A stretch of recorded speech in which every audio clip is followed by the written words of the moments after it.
আর বিকাশ মণ্ডল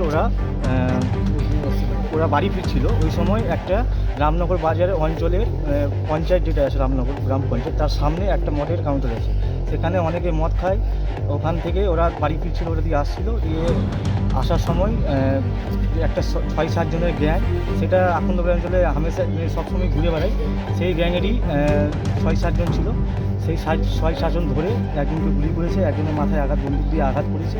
দিয়ে একজনের গুলি এখনও বেরিয়েছে কিনা সেটা বলতে পারছি না। ডক্টর বললো এখন অবস্থা খুব সিরিয়াস। আর এরা প্রতিদিন এরকম করে বেড়ায়। আর আমাদের যেটা থানা আছে, থানার পুলিশ প্রশাসনও জানে এই ব্যাপারটা, সেটা ওরাও কোনো অ্যাকশন নিচ্ছে না। আমি চাই যাতে এবার যেন অ্যাকশনটা নেওয়া হোক। যার গুলি লেগেছে স্যার কে হলো আপনার? সেটা আমার দাদা হলো অসীম মণ্ডল। আর যেটা মাথায় আঘাত করেছে বন্দুক দিয়ে, সেটা আমার মামা হলো বিকাশ মণ্ডল। এরা তো জমিতে চাষবাস করে কেটে খায়। এরা তো কোনো রাজনীতির সাথে বা কিছুর সাথে যুক্ত নেই।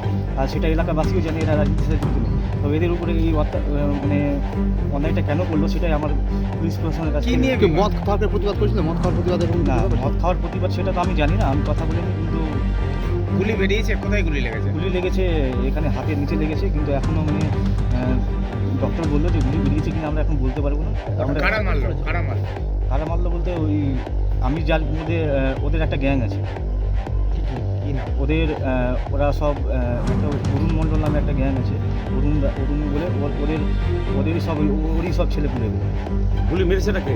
মেরেছে এটা উদিতপুরের একটা ছেলে, প্রদীপ মণ্ডল ওর বাবার নাম। ওর ছেলের নাম হচ্ছে অপরাজিৎ মণ্ডল। ওরা কি মদের দোকান টোকান আছে কি? হ্যাঁ, মদের দোকানে ওখানে মদ বিক্রি হয়। আর ওরা বিজেপি পার্টির সাথে যুক্ত। পুলিশ কি জানে? পুলিশকে জানিয়েছে?